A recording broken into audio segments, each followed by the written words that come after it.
ఆంధ్రప్రదేశ్కు ప్రత్యేక హోదా విభజన హామీలను నెరవేర్చడానికి నీతి నిజాయితీ చిత్తశుద్ధితో పనిచేసే వారికే రాష్ట్ర ప్రజలు విజ్ఞతతో ఓటేసి గెలిపించాలని ప్రత్యేక హోదా విభజన హామీల సాధనా సమితి అధ్యక్షుడు చలసాని శ్రీనివాస్ పిలుపునిచ్చారు. ఆంధ్రప్రదేశ్ ప్రజల హక్కులు ఆత్మగౌరవ యాత్ర గురువారం రాజమహేంద్రవరం చేరుకుంది. ఈ సందర్భంగా స్థానిక రాజీవ్ గాంధీ విద్యా సంస్థల ప్రాంగణంలో జరిగిన మీడియా సమావేశంలో చలసాని మాట్లాడుతూ ఉత్తర భారతీయ జనతా పార్టీ నాయకులు రాష్ట్రంలో ఎక్కడి నుంచి పోటీ చేసినా తుక్కుగా ఓడించాలని పిలుపునిచ్చారు. అసలు ఆంధ్రప్రదేశ్ ప్రజలు వారికి ఎందుకు ఓటేయాలని నిలదీశారు. ప్రత్యేక హోదా విభజన చట్టంలోని హామీలు అమలు చేయకుండా కేంద్ర ప్రభుత్వం నిర్లక్ష్యంగా వ్యవహరిస్తున్న రాష్ట్రంలో అధికార ప్రతిపక్ష పార్టీలు నిస్సిగ్గుగా చేవచచ్చి చేతకాని వ్యక్తులుగా తెలుగువారి ఆత్మగౌరవాన్ని ఢిల్లీ పాలకుల కాళ్ల దగ్గర తాకట్టు పెట్టారని ఆగ్రహం వ్యక్తం చేశారు. రెండు పార్టీలు విడుదల చేసిన ఏ మేనిఫెస్టోలోనూ ప్రత్యేక హోదా విభజన చట్టంలోని హామీల సాధనకు సంబంధించి ఏ ఒక్క అంశాన్ని ప్రస్తావించకపోవడం దారుణమని అన్నారు. బీజేపీ ఇంత నమ్మక ద్రోహం మోసం చేస్తుంటే ఆంధ్ర పాలకులు ఏం చేస్తున్నారని ప్రశ్నించారు.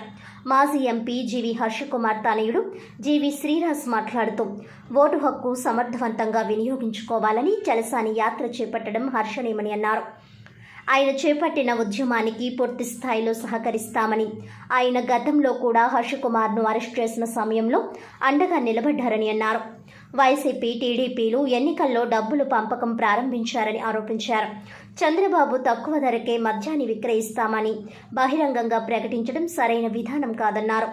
అటువంటి నాయకుల్ని ప్రోత్సహించవద్దని కోరారు. ఈ సమావేశంలో ఆంధ్ర ఇంటలెక్చువల్ ఫోరం అధ్యక్షుడు ప్రొఫెసర్ గొలివి అప్పలనాయుడు, పత్తిపాటి తదితరులు పాల్గొన్నారు.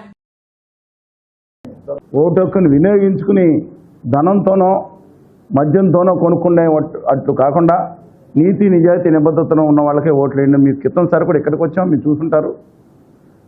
వాళ్ళ హర్షకుమార్ గారిని అక్రమంగా మనం అరెస్ట్ చేసినప్పుడు, జైల్లో పెట్టినప్పుడు వారి సంఘీభావం ప్రకటించాం, వచ్చాను. అదేవిధంగా ప్రత్యేక హోదా విభజన హామీల కోసం 5,000 మంది పోలీసుల్ని పహారా పెట్టి రామకృష్ణ బీచ్కి వెళ్లకుండా ఉండాలని చూస్తే ప్రాణాలు తెగించి పడవలో వెళ్ళి వెనక్కి వచ్చి మళ్ళీ 5 కిలోమీటర్లు అక్కడికి వెళ్ళి ఆ రామకృష్ణ బీచ్లో జెండా ఎగరేసినప్పుడు, మమ్మల్ని అరెస్ట్ చేసినప్పుడు మాకు సంఘీభావం తెలవటానికి హర్షకుమార్ గారు విశాఖపట్నం వస్తే వారిని కూడా మా అందరిని అరెస్ట్ చేసి అక్కడ స్టేడియంలో పెట్టారు. డెఫినెట్గా రాజకీయాలకు అతీతంగా ఇవాళ రాజకీయ పార్టీలకు అతీతంగా మాట్లాడుతున్నాం. రాష్ట్ర వ్యాప్తంగా తిరుగుతున్న నేపథ్యంలో, రాజమండ్రి వచ్చిన నేపథ్యంలో ఒకటి విజ్ఞప్తి చేస్తాను ప్రజలందరికీ.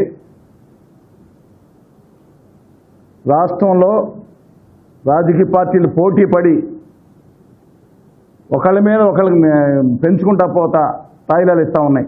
ఆ పన్నులకు సాయం చేయాలి, ఇంకా పెంచాలి కాదంటలేదు, కానీ ఓట్ల కోసం ఈ విధంగా వెళ్ళిపోతున్నాయి. వీళ్ళందరూ కూడా భావితరాల భవిష్యత్తు కోసం మాట్లాడకుండా పచ్చి స్వార్థం కోసం ముఖ్యమైన రాజకీయ పార్టీలు తమ అధికారంలో రావడం కోసం ప్రయత్నిస్తున్నాయి. మాలాంటి వాళ్ళ గొంతు ఎంత తక్కువ ఉన్నా ఖచ్చితంగా వినిపిస్తాం. ఈ ఆంధ్రప్రదేశ్లో ప్రజలు బానిస జాతి కాదని ఉత్తర భారతీయ జనతా పార్టీ అండ్ కంపెనీ ఢిల్లీ పాదుషాలకు డెఫినెట్గా నిరూపిస్తాం.